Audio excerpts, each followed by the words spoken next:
Talking with My Mouthful is supported by Abio Kitchen and their chef-approved line of stainless steel cookware. Abio is committed to providing the cookware to help you become a more confident home cook.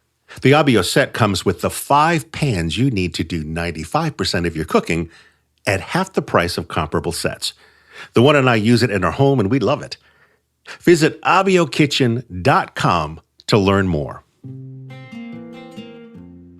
David, how has everything going on affected your day-to-day work life?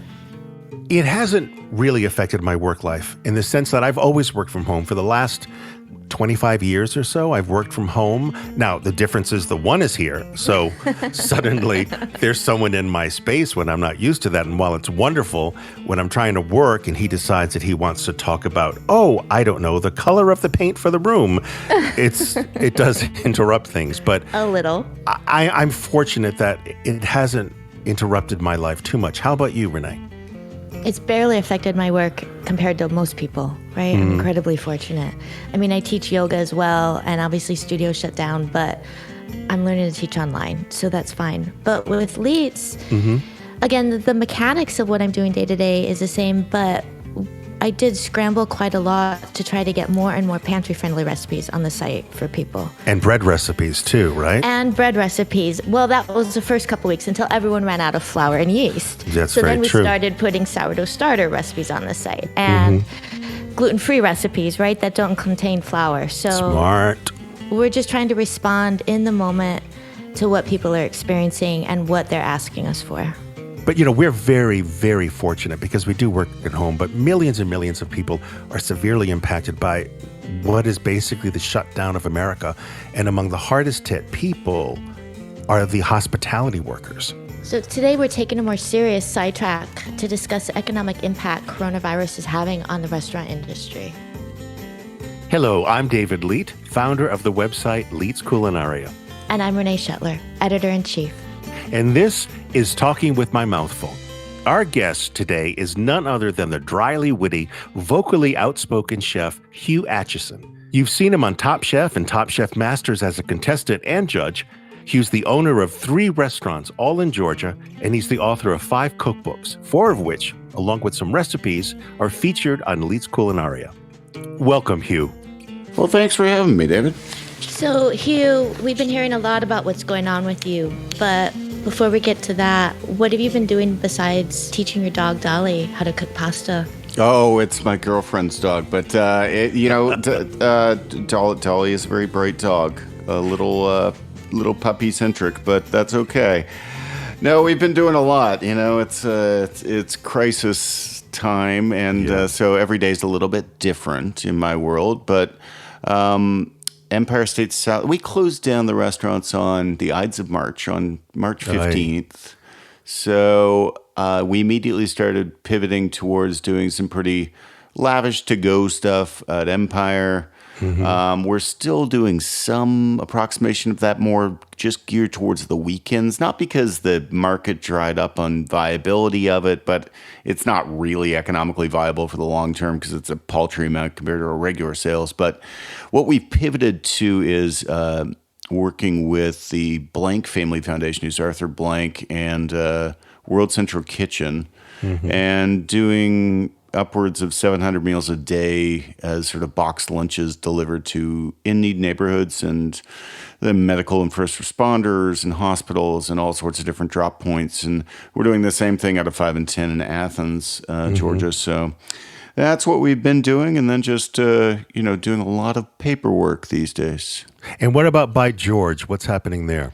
By George is dark. It's a hotel restaurant, so it's the hotel's shut down right now, and Sure. the lights will come back on there when the coast is clear. It's a stunning building, and my teams have all been furloughed, and I think we're dealing pretty well with it.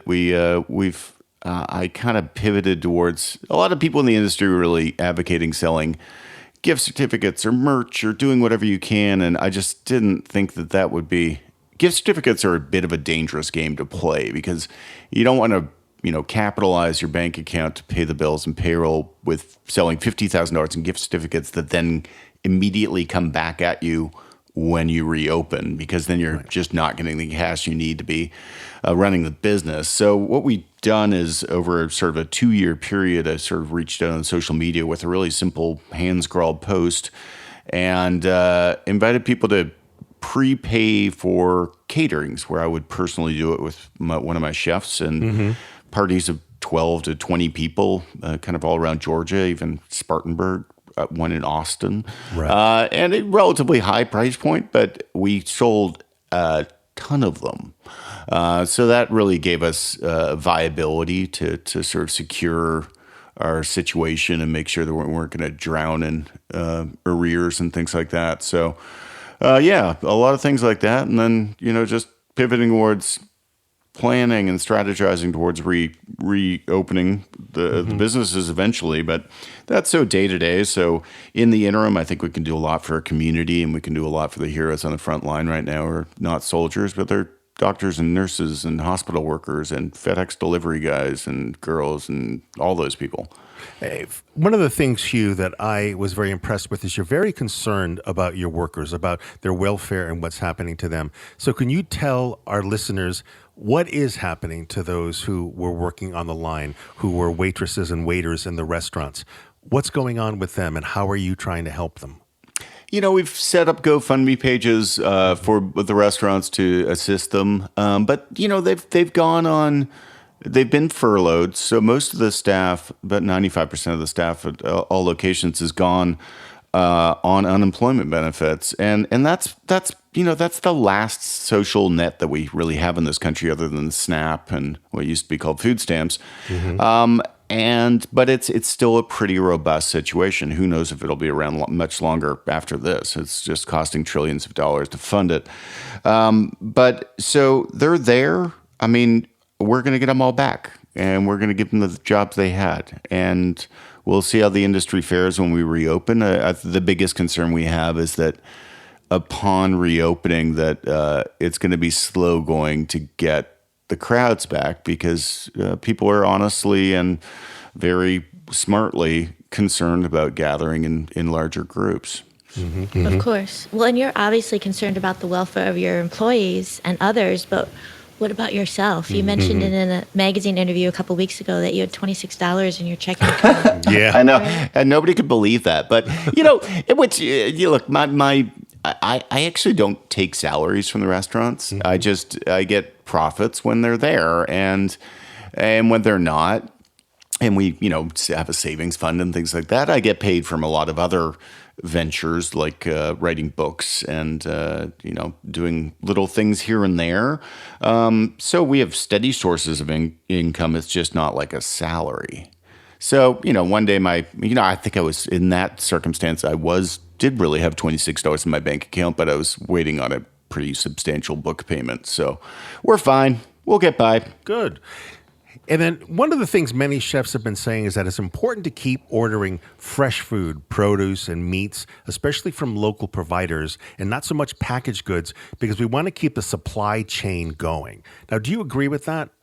Yeah, I mean, wholeheartedly. I think that it's all based on what your individual needs are and economic status is. Right now, if you have to live on SpaghettiOs, you go and eat those SpaghettiOs. Yeah. Nobody's judging right now, but there are wonderful organic farms that we have been supporting, over 50 restaurants, or over 50 farms in Georgia that we buy from regularly. And so it's important to make sure that they've got an outlet to sell their product. If they're just not going to plant a new crop, then that's really going to impact the next 4 months from now when that crop is meant to be harvested. So, somehow our farmers market's gone to a pretty robust online ordering system. The restaurants are still able to order from local farms to do to-go food and to do all this first responders and in-need meals that we're doing. So that we're not lowering our expectations to the food we want to serve, even given the fact that it's a box lunch for somebody in an ER. Right. Now, one of the things you've talked about, you've been very vocal about the federal government and what they've done or haven't done in this situation. How do you think the federal government has failed the restaurant industry? I just, if I hear one more time from the federal government that this really took them by surprise, nobody saw this coming. Everybody saw this coming. I remember reading in late January about restaurants in Shanghai, and they had lost 90% of their business. Shanghai is like 600 miles away from Wuhan, yet they were feeling this extreme loss of business and going broke. And I remember reading that going, it's only a matter of time. And it was. And for us not to be ready for any sort of pandemic, for the constantly out of the White House blaming previous administrations, we're 3 years into this, situation and with this White House, and they had ample time to prepare for this, but unfortunately they threw away all the playbooks. So I think that it's state by state, and governors have been running the shows sometimes really well. I live in Georgia. I'm not sure if that's really the case, but we're getting there. I mean, I think that more interesting to me is how, regardless of how much you ask of chefs and restaurants, they show up. Even when we were the first industry to completely get annihilated by this, we show up. And we show up by cooking for people and tending to people and providing and doing everything we can in our power to make sure that our community is okay. This reminds me of 9/11 because when the towers went down, the food community just descended upon downtown and took care of the first responders. And it was extraordinary to see this happen. That's the beautiful thing I think about chefs. At heart, you guys are givers, and food connects people in so many ways, especially at times like this. So speaking of, when restaurants do come back, Hugh, do you have any idea, what do you think this landscape's going to look like?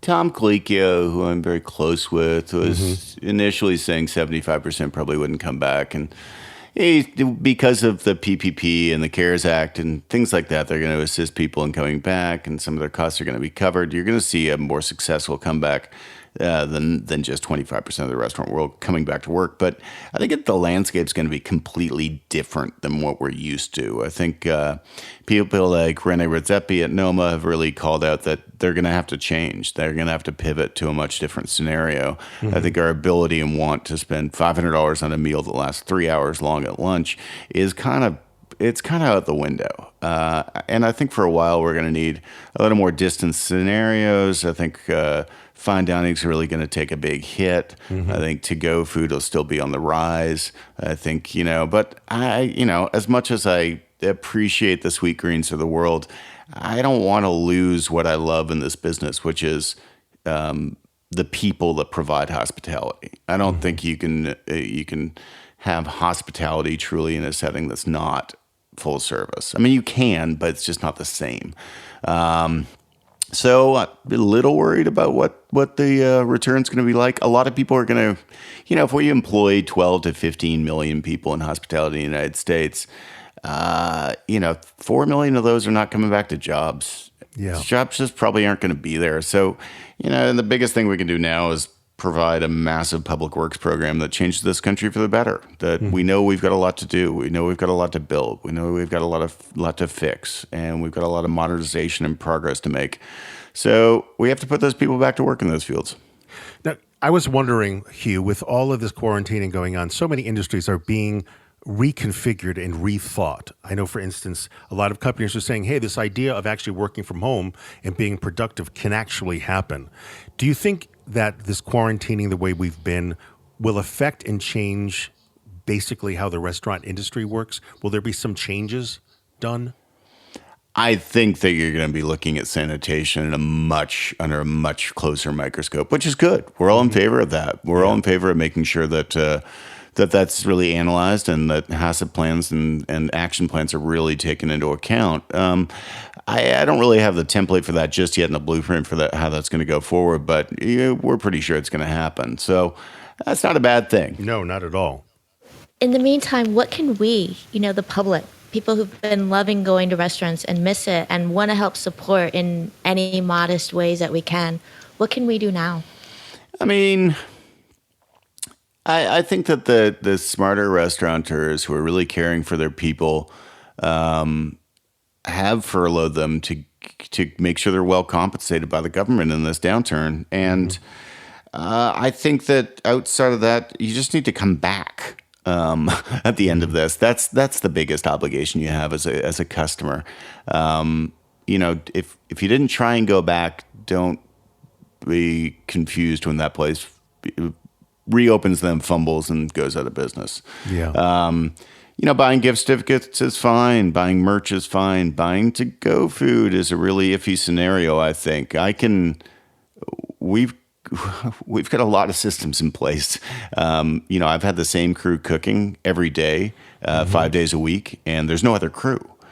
Which means that those people go into work and they go back home after work. They don't do anything else. Right. They challenge each other and talk to each other about what they're doing and what they're doing for safety. They're not allowed to go shopping. If they need anything like toilet paper, I'll order it for them through, U.S. Foods or something like that, a large distributor. So we're able to get systems in place that assure safety for them. Temperatures are checked when they come in. Anybody who's feeling well stays at home and comes nowhere near the place, but we've been really lucky. We're feeding them well and keeping them healthy, and they're enthused to be there. And it's also key to understand that they are there on their own volition. Right. Nobody is saying I've said to my crew who's working there right now, you have every opportunity to call me and say, I don't want to do this anymore. We don't want to do this anymore. We're done. We think it's too dangerous. If they want to throw in the towel, I will support them 100%. But they're keeping on because they see a need, and right now we're fulfilling a need of getting food to populations that are just not getting it. At the end of the day, if you're making podcasts and you're speaking on a mic and all sorts of stuff, you probably have the ability to get by.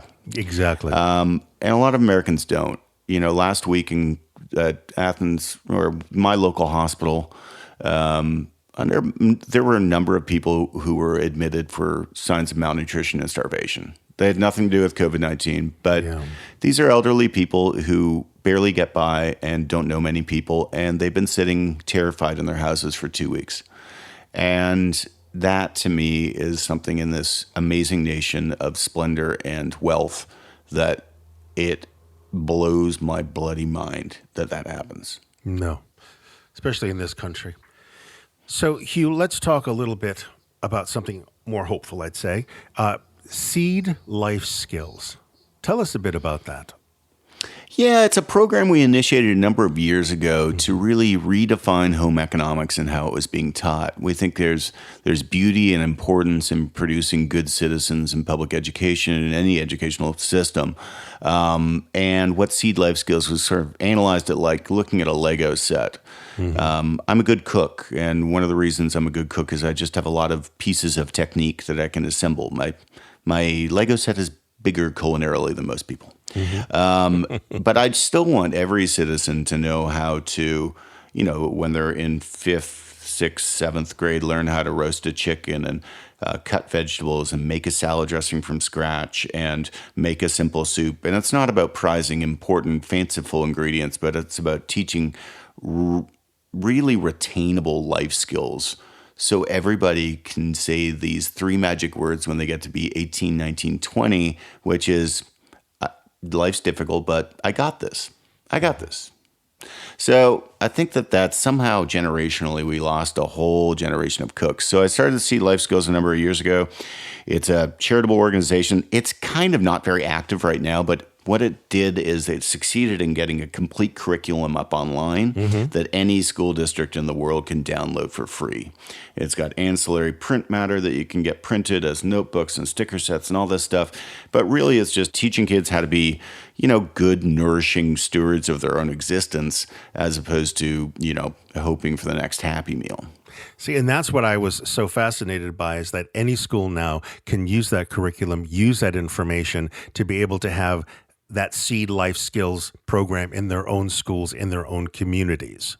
Yeah, and it's STEAM and STEM oriented programs. So, if you teach kids how to cook, I think you're teaching them about math and ratios and understanding of science and, emulsification and all these things that are so entwined into cooking, that those are such attributes of STEAM and STEM learning that I think it's important. But again, it's about retainable life skills. It's like the fact that we have that the world really ever invented instant minute rice and why we have things like crumbled feta and can you not crumble feta? It's pretty easy. And bouillon cubes and all this jazz where, all you need to do is, but everybody says, well, cooking from scratch takes time, and it does. Sure. Going through the Chick-fil-A drive-thru also takes about 15 minutes. Yes, it does. And I can cook you a good meal for a lot less money in 15 minutes at home. And you can too, and everybody can. And that's just an empowering thing. So it's just about a matter of getting kids to think differently about food. Well, Hugh, it's been a pleasure speaking to you. There's so much more we need to talk about in the restaurant world and also how we all can help each other. But thank you for this conversation. Well, thank you guys. It's been a delight to be on, and I'm going to go deliver some meals. Take care of yourself, Hugh. Thank you much. Hugh Acheson is the owner of several acclaimed restaurants in Atlanta and Athens, Georgia. He's also the author of 5 books, including the James Beard Award winner, A New Turn in the South. He appeared as a contestant and judge on Bravo's Top Chef and Top Chef Masters. You can find him on all social media platforms and at hughacheson.com, where you can also learn more about and donate to Seed Life Skills. This podcast is produced by Overit Studios, and our producer is the enormously patient Adam Claremont. You can reach Adam and Overit Studios at overitstudios.com. And remember to subscribe to Talking with My Mouth Full and listen to us wherever you go. We'd like to thank our sponsor, Abio Kitchen. You can try Abio right now by going to abiokitchen.com and using the code LC15 for 15% off all Abio cookware. Ciao.